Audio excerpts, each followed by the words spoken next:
Página 103. Análisis de la mente, Bertrand Russell, 1921. Tema 8. Sensaciones e imágenes. El dualismo entre mente y materia, si hemos estado en lo cierto hasta ahora, no puede considerarse metafísicamente válido. Sin embargo, parecemos encontrar un cierto dualismo, tal vez no definitivo, dentro del mundo tal como lo observamos. El dualismo no se refiere principalmente a la materia del mundo, sino a las leyes causales. Sobre este tema podemos citar nuevamente a William James. Señala que cuando, como decimos, simplemente imaginamos cosas, no se producen los efectos que se producirían si las cosas fueran lo que llamamos reales. Toma el caso de imaginar un incendio. Me hago una experiencia de fuego ardiente, lo coloco cerca de mi cuerpo pero no me calienta en lo más mínimo. Pongo un palo sobre él y el palo arde o permanece verde, según me plazca. Invoco agua, y la vierto en el fuego, y no se produce ninguna diferencia. Yo explico todos esos hechos llamando a todo este tren de experiencias irreal, un fuego mental es lo que no quema los palos reales, es lo que gana. No necesariamente, aunque, por supuesto, puede apagar ni siquiera un fuego mental. Con los objetos reales, por el contrario, las consecuencias siempre se acumulan y así las experiencias reales se separan de las mentales, las cosas de las nuestras pensamientos sobre ellos, fantasiosos o verdaderos, y precipitados juntos como la parte estable de toda la experiencia, caos, bajo el nombre de mundo físico. En este pasaje, Santiago habla, por mera inadvertencia, como si los fenómenos que describe como mentales no tuvieran efectos. Por supuesto, este no es el caso, tienen sus efectos, tanto como los fenómenos físicos, pero sus efectos siguen leyes diferentes. Por ejemplo, los sueños, como ha demostrado Freud, están tan sujetos a leyes como lo están los movimientos de los planetas. Pero las leyes son diferentes, en un sueño puedes ser transportado de un lugar a otro en un momento, o una persona puede convertirse en otra ante tus ojos. Tales diferencias os obligan a distinguir el mundo de los sueños del mundo físico. Si se pudieran distinguir claramente los dos tipos de leyes causales, podríamos llamar a un suceso físico cuando obedece a leyes causales apropiadas para el mundo físico, y mental cuando obedece a leyes causales apropiadas para el mundo mental. Dado que el mundo mental y el mundo físico interactúan, habría un límite entre los dos, habría eventos que tendrían causas físicas y efectos mentales, mientras que habría otros que tendrían causas mentales y efectos físicos. Aquellas que tienen causas físicas y efectos mentales deberíamos definirlas como sensaciones. Los que tienen causas mentales y efectos físicos tal vez podrían identificarse con lo que llamamos movimientos voluntarios pero no nos conciernen en este momento. Estas definiciones tendrían toda la precisión que se podría desear si la distinción entre causalidad física y psicológica fuera clara y nítida. De hecho, sin embargo, esta distinción no es, hasta el momento, tajante. Es posible que, con un conocimiento más completo, se descubra que no es más fundamental que la distinción entre las leyes de los gases y las leyes de los cuerpos rígidos. También sufre por el hecho de que un evento puede ser el efecto de varias causas de acuerdo con varias leyes causales en general, no podemos señalar nada único como la causa de tal o cual evento. Y, finalmente, no es en modo alguno seguro que las peculiares leyes causales que gobiernan los acontecimientos mentales no sean realmente fisiológicas. La ley del hábito, que es una de las más distintivas, puede explicarse plenamente en términos de las peculiaridades del tejido nervioso, y estas peculiaridades, a su vez, pueden explicarse mediante las leyes de la física. Por lo tanto, parece que nos vemos impulsados a un tipo diferente de definición. Es por ello que fue necesario desarrollar la definición de percepción. Con esta definición, podemos definir una sensación como los elementos nonémicos de una percepción. Cuando, siguiendo nuestra definición, intentamos decidir qué elementos de nuestra experiencia son de naturaleza sensorial, encontramos más dificultades de las que cabría esperar. Prima facie, todo es sensación que nos llega a través de los sentidos, las imágenes que vemos, los sonidos que oímos, los olores que olemos, etc. También cosas como dolor de cabeza o sensación de tensión muscular. Pero en realidad hay tanta interpretación, tanta correlación habitual mezclada con todas esas experiencias, que el núcleo de la sensación pura solo puede extraerse mediante una investigación cuidadosa. Para poner un ejemplo sencillo, si uno va al teatro en su propio país, parece oír igualmente bien en la platea o en el círculo de gala. En cualquier caso crees que no te pierdes nada. Pero si vas a un país extranjero donde tienes un conocimiento aceptable del idioma, parecerá que te has vuelto parcialmente sordo y encontrarás necesario estar mucho más cerca del escenario que en tu propio país. La razón es que, al oír hablar nuestro propio idioma, rápida e inconscientemente completamos lo que realmente escuchamos con inferencias sobre lo que el hombre debe estar diciendo, y nunca nos damos cuenta de que no hemos escuchado las palabras que simplemente hemos inferido. En una lengua extranjera, estas inferencias son más difíciles y dependemos más de las sensaciones reales. Si nos encontráramos en un mundo extraño, donde las mesas parecieran cojines y los cojines como mesas, deberíamos descubrir de manera similar hasta qué punto lo que creemos ver es realmente una inferencia. Cada sensación bastante familiar es para nosotros un signo de las cosas que normalmente la acompañan, y muchas de estas cosas parecerán formar parte de la sensación. Recuerdo que en los primeros tiempos de los automóviles, estaba con un amigo cuando un neumático explotó con un ruido fuerte.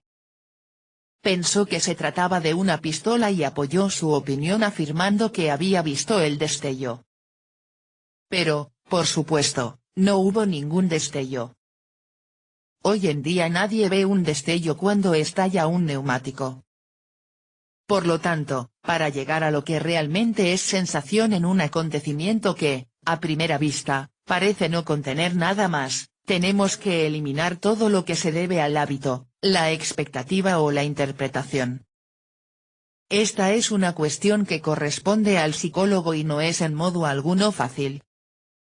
Para nuestros propósitos, no es importante determinar cuál es exactamente el núcleo sensacional. En cualquier caso solo es importante notar que ciertamente hay un núcleo sensacional, ya que el hábito, la expectativa y la interpretación se despiertan de manera diversa en diversas ocasiones, y la diversidad se debe claramente a diferencias en lo que se presenta a los sentidos.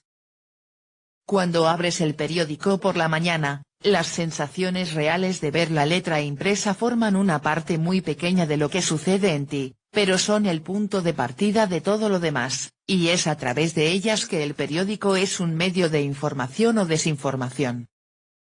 Así, aunque puede ser difícil determinar qué es exactamente sensación en una experiencia dada, está claro que hay sensación, a menos que, como Leibniz, neguemos toda acción del mundo exterior sobre nosotros. Las sensaciones son obviamente la fuente de nuestro conocimiento del mundo, incluido nuestro propio cuerpo. Podría parecer natural considerar una sensación como un conocimiento en sí misma, y hasta hace poco yo así lo consideraba. Cuando, digamos, veo a una persona que conozco viniendo hacia mí en la calle, parece como si el simple hecho de verlo fuera conocimiento. Por supuesto, es innegable que el conocimiento surge a través de la visión, pero creo que es un error considerar la mera visión misma como conocimiento. Si así lo consideramos, debemos distinguir el ver de lo que se ve. Debemos decir que, cuando vemos una mancha de color de cierta forma, la mancha de color es una cosa y nuestra visión es otra. Este punto de vista, sin embargo, exige la admisión del sujeto, o acto, en el sentido discutido en nuestra primera conferencia. Si hay un sujeto, puede tener una relación con la mancha de color, es decir, el tipo de relación que podríamos llamar conciencia. En ese caso, la sensación, como acontecimiento mental, consistirá en la conciencia del color, mientras que el color mismo seguirá siendo enteramente físico y podrá denominarse dato sensorial para distinguirlo de la sensación. El tema, sin embargo, parece ser una ficción lógica, como los puntos y los instantes matemáticos. Se introduce no porque la observación lo revele, sino porque es lingüísticamente conveniente y aparentemente lo exige la gramática. Las entidades nominales de este tipo pueden existir o no, pero no hay buenos motivos para suponer que existan. Las funciones que parecen realizar siempre pueden realizarse mediante clases o series u otras construcciones lógicas, formadas por entidades menos dudosas. Si queremos evitar una suposición perfectamente gratuita, debemos prescindir del sujeto como uno de los ingredientes reales del mundo. Pero cuando hacemos esto, la posibilidad de distinguir la sensación del dato sensorial se desvanece, al menos no veo manera de preservar la distinción. En consecuencia, la sensación que tenemos cuando vemos una mancha de color es simplemente esa mancha de color, un constituyente real del mundo físico y parte de lo que concierne a la física. Una mancha de color ciertamente no es conocimiento y, por lo tanto, no podemos decir que la sensación pura sea cognitiva. A través de sus efectos psicológicos es causa de los conocimientos, en parte porque es él mismo un signo de cosas que están relacionadas con él, como por ejemplo, las sensaciones de la vista y el tacto están correlacionadas, y en parte dando lugar a imágenes y recuerdos una vez que la sensación se desvanece. Pero en sí misma la sensación pura no es cognitiva. En la primera conferencia consideramos la opinión de Brentano de que podemos definir los fenómenos psíquicos diciendo que son fenómenos que contienen intencionalmente un objeto. Vimos razones para rechazar este punto de vista en general. Ahora nos ocupamos de mostrar que debe ser rechazado en el caso particular de las sensaciones. El tipo de argumento que anteriormente me hizo aceptar la opinión de Brentano en este caso fue sumamente simple. Cuando veo una mancha de color, me parece que el color no es psíquico, sino físico, mientras que mi visión no es física, sino psíquica. De ahí que concluí que el color es algo más que mi visión del color. Este argumento, para mí históricamente, estaba dirigido contra el idealismo. La parte enfática del mismo era la afirmación de que el color es físico, no psíquico. No los molestaré ahora con los motivos para sostener frente a Berkeley que la mancha de color es física. Los he expuesto antes y no veo motivo para modificarlos. Pero de ello no se sigue que la mancha de color no sea también psíquica, a menos que supongamos que lo físico y lo psíquico no pueden superponerse, lo cual ya no considero una suposición válida. Si admitimos, como creo que deberíamos, que la mancha de color puede ser tanto física como psíquica, la razón para distinguir el dato sensorial de la sensación desaparece, y podemos decir que la mancha de color y nuestra sensación al verla son idénticos. Esta es la opinión de William James, el profesor de Dewey y los realistas americanos. Las percepciones, dice el profesor Dewey, no son per se casos de conocimiento, sino simplemente eventos naturales sin más estatus de conocimiento que, digamos, una lluvia. Que intenten, los realistas, el experimento de concebir las percepciones como puros acontecimientos naturales, no como casos de conciencia o aprehensión, y se sorprenderán al ver lo poco que se les escapa. Creo que tiene razón en esto, excepto en suponer que los realistas se sorprenderán. Muchos de ellos ya comparten la opinión que él defiende, y otros la simpatizan mucho. En cualquier caso, es el punto de vista que adoptaré en estas conferencias. Dewey, Ensayos de Lógica Experimental, pp. 253, 262. La materia del mundo, hasta donde tenemos experiencia de ella, consiste, según la visión que estoy defendiendo, en innumerables particularidades transitorias tales como las que ocurren al ver, oír, etc., junto con imágenes más o menos parecidas a estas, del que hablaré en breve. Si la física es cierta, hay, además de los detalles que experimentamos, otros, probablemente igualmente, o casi igualmente, transitorios, que constituyen esa parte del mundo material que no entra en el tipo de contacto con un cuerpo vivo que sí existe, necesario para convertirlo en una sensación. Pero este tema pertenece a la filosofía de la física y no necesita preocuparnos en nuestra presente investigación. Las sensaciones son lo que es común a los mundos mental y físico, pueden definirse como la intersección de la mente y la materia. Esta no es de ninguna manera una visión nueva, lo defienden no solo los autores estadounidenses que he mencionado, sino también Mach en su análisis de las sensaciones, publicado en 1886. La esencia de la sensación, según la opinión que defiendo, es su independencia de la experiencia pasada. Es un núcleo de nuestras experiencias reales y nunca existe de forma aislada, excepto posiblemente en bebés muy pequeños. No es conocimiento en sí mismo, pero proporciona los datos para nuestro conocimiento del mundo físico, incluidos nuestros propios cuerpos. Hay quienes creen que nuestra vida mental se construye únicamente a partir de sensaciones. Esto puede ser cierto, pero en cualquier caso creo que los únicos ingredientes necesarios además de las sensaciones son las imágenes. Ahora debemos preguntarnos qué son las imágenes y cómo definirlas. La distinción entre imágenes y sensaciones puede no parecer a primera vista nada difícil. Cuando cerramos los ojos y evocamos imágenes de escenas familiares, normalmente no tenemos dificultad, mientras permanezcamos despiertos, en discriminar entre lo que imaginamos y lo que realmente vemos. Si imaginamos alguna pieza musical que conocemos, podemos repasarla en nuestra mente de principio a fin sin ninguna tendencia descubrible que haga suponer que realmente la estamos escuchando.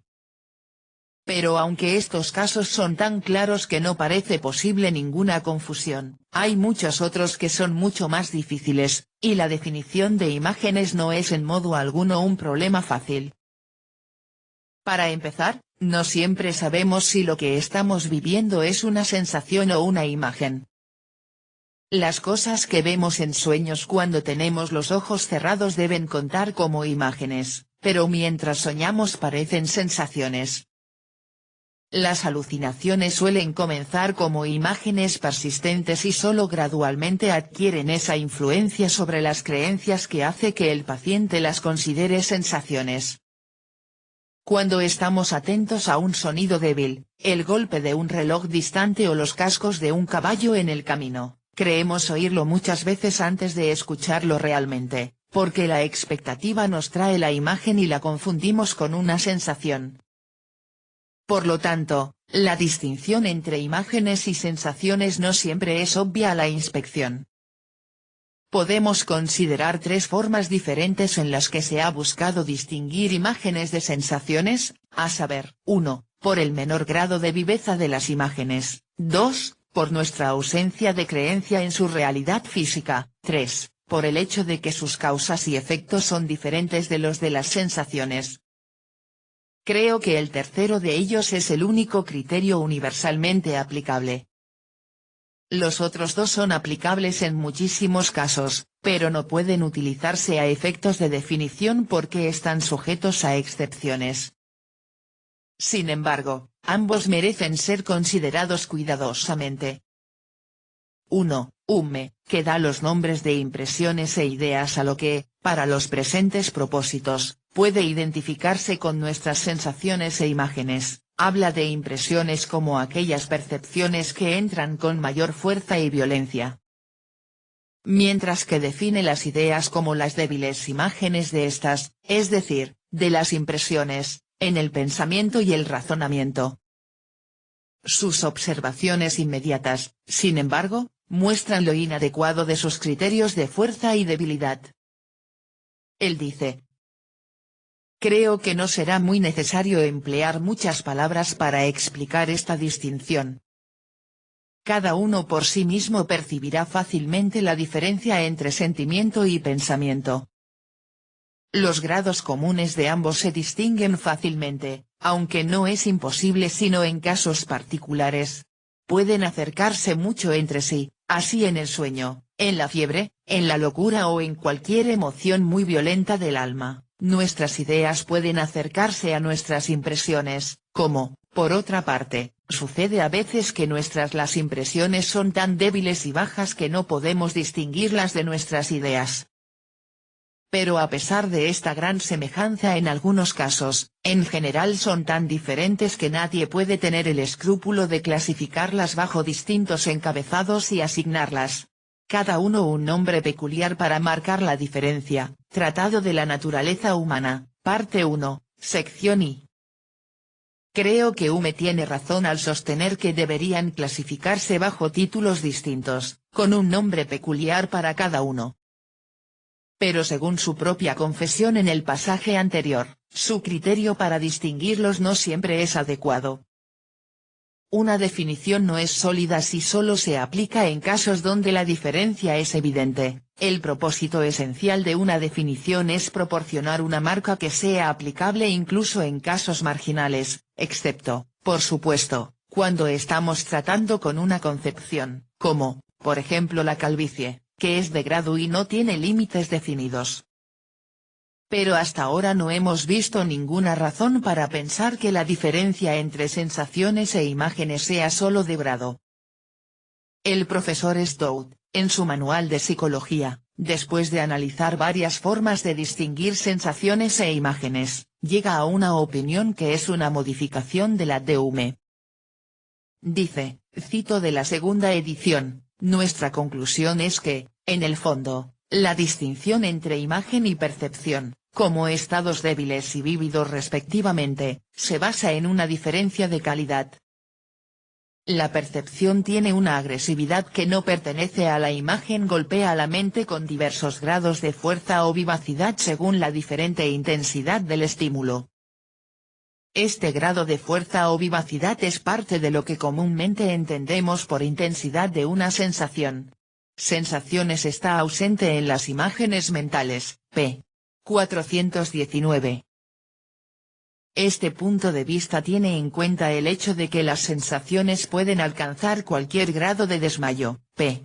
En el caso de una estrella apenas visible o de un sonido apenas audible, sin convertirse en imágenes, y que por lo tanto la mera debilidad no puede ser la marca característica de las imágenes.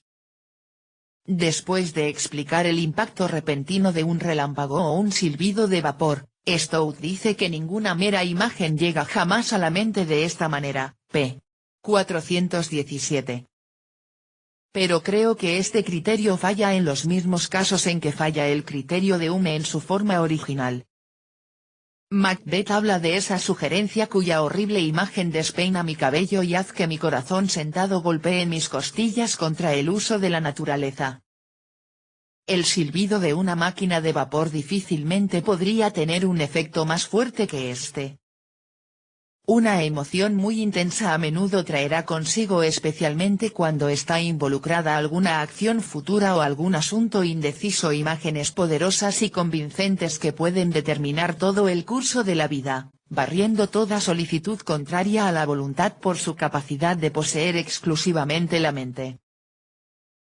Y en todos los casos en que las imágenes inicialmente reconocidas como tales se convierten gradualmente en alucinaciones, debe existir justamente esa fuerza o vivacidad que se supone está siempre ausente en las imágenes.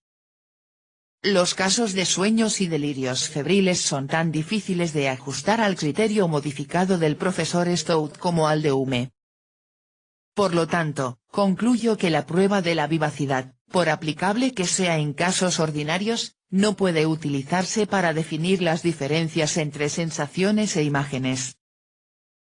2. Podríamos intentar distinguir imágenes de sensaciones por nuestra ausencia de creencia en la realidad física de las imágenes. Cuando somos conscientes de que lo que estamos experimentando es una imagen, no le damos el tipo de creencia que deberíamos darle a una sensación, no pensamos que tenga el mismo poder de producir conocimiento del mundo exterior. Las imágenes son imaginarias, en algún sentido son irreales. Pero esta diferencia es difícil de analizar o expresar correctamente. Lo que llamamos la irrealidad de las imágenes requiere interpretación, no puede significar lo que se expresaría diciendo no existe tal cosa. Las imágenes son tan verdaderamente parte del mundo real como lo son las sensaciones. Lo que en realidad queremos decir al llamar irreal a una imagen es que no tiene las concomitantes que tendría si fuera una sensación. Cuando evocamos una imagen visual de una silla, no intentamos sentarnos en ella, porque sabemos que, como la daga de Macbeth, no es sensible al sentimiento ni a la vista, es decir, no tiene correlaciones con la imagen táctil. Sensaciones que tendría si fuera una sensación visual y no simplemente una imagen visual. Pero esto significa que la llamada irrealidad de las imágenes consiste simplemente en que no obedecen a las leyes de la física y, por tanto, nos devuelve a la distinción causal entre imágenes y sensaciones. Esta opinión se ve confirmada por el hecho de que solo sentimos que las imágenes son irreales cuando ya sabemos que lo son. Las imágenes no pueden definirse por el sentimiento de irrealidad, porque cuando creemos falsamente que una imagen es una sensación, como en el caso de los sueños, se siente tan real como si fuera una sensación. Nuestro sentimiento de irrealidad resulta de habernos dado cuenta ya de que estamos ante una imagen y, por tanto, no puede ser la definición de lo que entendemos por imagen. Tan pronto como una imagen comienza a engañarnos en cuanto a su estatus, también nos engaña en cuanto a sus correlaciones, que es lo que entendemos por su realidad. 3. Esto nos lleva al tercer modo de distinguir imágenes de sensaciones, a saber, por sus causas y efectos. Creo que este es el único motivo válido de distinción.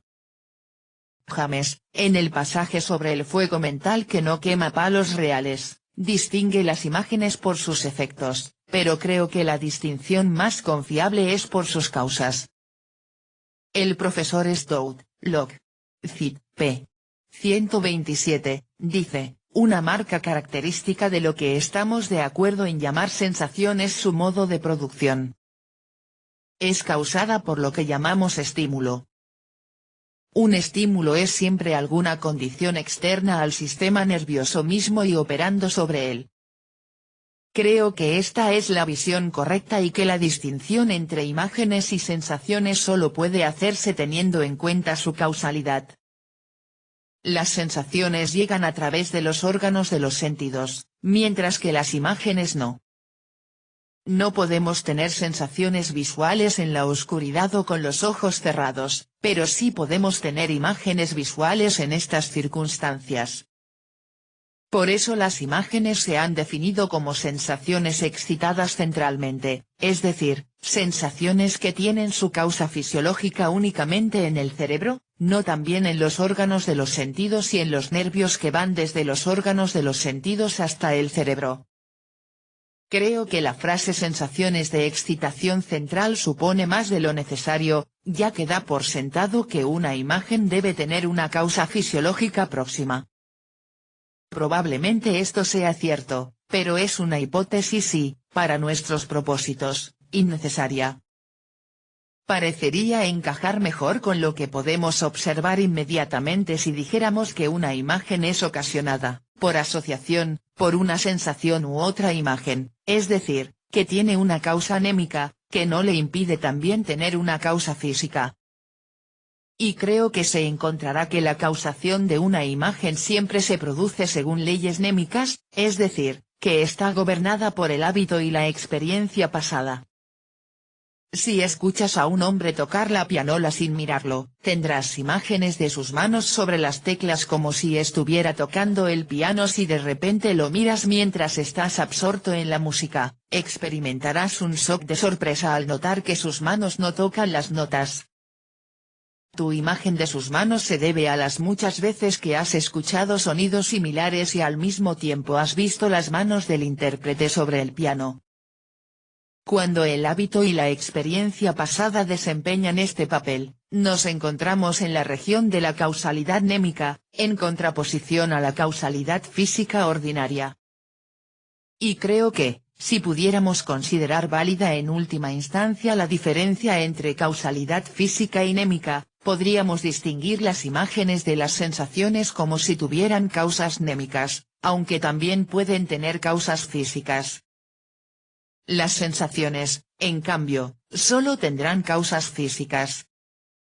Sea como fuere, la distinción prácticamente efectiva entre sensaciones e imágenes es que en la causa de las sensaciones, pero no de las imágenes, juega un papel esencial la estimulación de los nervios que llevan un efecto al cerebro, generalmente desde la superficie del cuerpo. Y esto explica el hecho de que las imágenes y las sensaciones no siempre puedan distinguirse por su naturaleza intrínseca. Las imágenes también se diferencian de las sensaciones en cuanto a sus efectos. Las sensaciones, por regla general, tienen efectos tanto físicos como mentales. Mientras observas cómo sale de la estación el tren que pretendías tomar, se observan tanto las sucesivas posiciones del tren, efectos físicos, como las sucesivas oleadas de furia y decepción, efectos mentales. Las imágenes, por el contrario, aunque pueden producir movimientos corporales, lo hacen según leyes mnémicas, no según las leyes de la física. Todos sus efectos, de cualquier naturaleza, siguen leyes mnémicas. Pero esta diferencia es menos adecuada para la definición que la diferencia en cuanto a causas. El profesor Watson, como continuación lógica de su teoría conductista, niega por completo que existan fenómenos observables como se supone que son las imágenes. Las reemplaza todas por sensaciones débiles, y especialmente por la pronunciación de palabras sotto voce. Cuando pensamos en una mesa, digamos, en lugar de verla, lo que sucede, según él, suele ser que estamos haciendo pequeños movimientos de la garganta y la lengua que nos llevarían a pronunciar la palabra mesa. Si fueran más pronunciados. Consideraré nuevamente su punto de vista en relación con las palabras. Por el momento solo me preocupa combatir su negación de las imágenes. Esta negación se expone tanto en su libro sobre behavior como en un artículo titulado Imagen y afecto en el comportamiento en el Journal of Philosophy, Psychology and Scientific Methods, Vol. X, julio de 1913. Me parece que en este asunto lo han traicionado al negar hechos claros en interés de una teoría, a saber, la supuesta imposibilidad de la introspección. Traté la teoría en la conferencia y por el momento deseo reforzar la opinión de que los hechos son innegables. Las imágenes son de diversos tipos, según la naturaleza de las sensaciones que copian. Las imágenes de movimientos corporales, como las que tenemos cuando imaginamos mover un brazo o, en menor escala, pronunciar una palabra, posiblemente podrían explicarse siguiendo las líneas del profesor Watson, como si en realidad consistieran en pequeños movimientos incipientes como, si se magnifican y prolongan, serían los movimientos que se dice que estamos imaginando. Si este es el caso o no, podría incluso decidirse experimentalmente. Si existiera un instrumento delicado para registrar pequeños movimientos en la boca y la garganta, podríamos colocarlo en la boca de una persona y luego decirle que se recite un poema a sí mismo, en la medida de lo posible solo con la imaginación. No me sorprendería en absoluto que se descubriera que se producen pequeños movimientos mientras él dice mentalmente los versos. El punto es importante, porque lo que se llama pensamiento consiste principalmente, aunque creo que no del todo, en discurso interno. Si el profesor Watson tiene razón en lo que respecta al habla interior, toda esta región se transfiere de la imaginación a la sensación. Pero como la cuestión es susceptible de decisión experimental, Sería una temeridad gratuita ofrecer una opinión mientras falta esa decisión. Pero las imágenes visuales y auditivas son mucho más difíciles de tratar de esta manera, porque carecen de la conexión con los acontecimientos físicos del mundo exterior que pertenece a las sensaciones visuales y auditivas. Supongamos, por ejemplo, que estoy sentado en mi habitación, en la que hay un sillón vacío. Cierro los ojos y evoco una imagen visual de un amigo sentado en el sillón. Si introduzco mi imagen en el mundo de la física, contradice todas las leyes físicas habituales. Mi amigo llegó hasta la silla sin abrir la puerta como de costumbre. Una investigación posterior demostrará que se encontraba en otro lugar en ese momento. Considerada como una sensación, mi imagen tiene todas las características de lo sobrenatural. Por lo tanto, mi imagen es considerada como un acontecimiento en mí, no como si tuviera esa posición en los acontecimientos ordenados del mundo público que pertenece a las sensaciones. Al decir que es un acontecimiento en mí, dejamos posible que pueda ser causado fisiológicamente. Su privacidad puede deberse solo a su conexión con mi cuerpo. Pero en cualquier caso no es un evento público, como una persona real que entra por la puerta y se sienta en mi silla. Y no puede considerarse, al igual que el habla interior, una sensación pequeña, ya que ocupa en mi campo visual un área tan grande como la que ocuparía la sensación real. El profesor Watson dice, debería descartar por completo las imágenes e intentar mostrar que todo pensamiento natural se produce en términos de procesos sensoriomotores en la laringe. Esta opinión me parece rotundamente contraria a la experiencia. Si intentas convencer a una persona sin educación de que no puede evocar una imagen visual de un amigo sentado en una silla, sino que solo puede utilizar palabras que describan cómo sería tal suceso, concluirá que estás loco. Esta afirmación se basa en un experimento. Galton, como todo el mundo sabe, investigó las imágenes visuales y descubrió que la educación tiende a matarlas. Los miembros de la Royal Society resultaron tener mucho menos que sus esposas. No veo ninguna razón para dudar de su conclusión de que el hábito de las actividades abstractas hace que los hombres eruditos sean muy inferiores al promedio en cuanto a capacidad de visualización y mucho más exclusivamente ocupados con palabras en su pensamiento. Y el profesor Watson es un hombre muy erudito. De ahora en adelante supondré que se admite la existencia de imágenes y que deben distinguirse de las sensaciones por sus causas y, en menor grado, por sus efectos. En su naturaleza intrínseca, aunque a menudo difieren de las sensaciones por ser más oscuras, vagas o débiles, no siempre o universalmente difieren de las sensaciones de ninguna manera que pueda usarse para definirlas.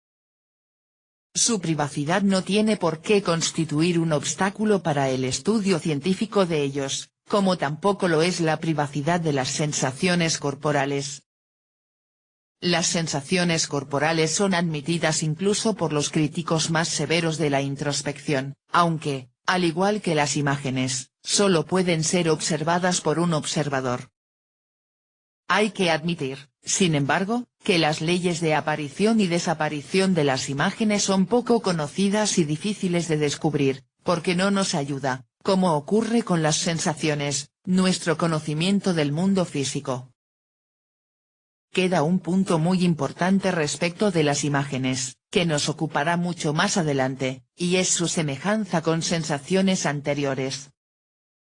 Se dice que son copias de sensaciones, siempre en lo que respecta a las cualidades simples que entran en ellas, aunque no siempre en cuanto a la manera en que se combinan. Generalmente se cree que no podemos imaginar un tono de color que nunca hayamos visto o un sonido que nunca hayamos oído. En este tema Hume es el clásico. Dice, en las definiciones ya citadas, aquellas percepciones que entran con mayor fuerza y violencia podemos llamar impresiones y bajo este nombre comprendo todas nuestras sensaciones, pasiones y emociones, tal como hacen su primera aparición en el alma. Por ideas me refiero a las débiles imágenes de estas en el pensamiento y el razonamiento. A continuación explica la diferencia entre ideas simples y complejas, y explica que una idea compleja puede surgir sin ninguna impresión compleja similar. Pero en lo que respecta a las ideas simples, afirma que toda idea simple tiene una impresión simple que se le asemeja, y cada impresión simple una idea correspondiente. Continúa enunciando el principio general de que todas nuestras ideas simples en su primera aparición se derivan de impresiones simples, que les corresponden y que representan exactamente, Tratado de la Naturaleza Humana, parte 1, sección 1. Es este hecho, que las imágenes se parecen a sensaciones antecedentes, lo que nos permite llamarlas imágenes de esto o aquello. Para la comprensión de la memoria y del conocimiento en general, la semejanza reconocible de imágenes y sensaciones es de fundamental importancia. Existen dificultades para establecer los principios de Hume y dudas sobre si son exactamente ciertos. De hecho, él mismo señaló una excepción inmediatamente después de enunciar su máxima. Sin embargo, es imposible dudar de que, en general, las imágenes simples son copias de sensaciones simples similares que han ocurrido antes, y que lo mismo se aplica a las imágenes complejas en todos los casos de memoria, en contraposición a la mera imaginación. Nuestro poder de actuar con referencia a lo sensiblemente ausente se debe en gran medida a esta característica de las imágenes, aunque, a medida que avanza la educación, las imágenes tienden a ser cada vez más sustituidas por palabras. Tendremos mucho que decir en las próximas dos conferencias sobre el tema de las imágenes como copias de sensaciones. Lo que se ha dicho ahora es simplemente a modo de recordatorio de que esta es su característica más notable. No estoy en absoluto seguro de que la distinción entre imágenes y sensaciones sea válida en última instancia, y me alegraría estar convencido de que las imágenes pueden reducirse a sensaciones de un tipo peculiar. Sin embargo, creo que está claro que, en cualquier caso, las imágenes auditivas y visuales difieren de las sensaciones auditivas y visuales ordinarias y, por lo tanto, forman una clase reconocible de sucesos, incluso si se demostrara que pueden ser considerado como una subclase de sensaciones. Esto es todo lo que se necesita para validar el uso de imágenes que se realizará en la secuela. Página 115.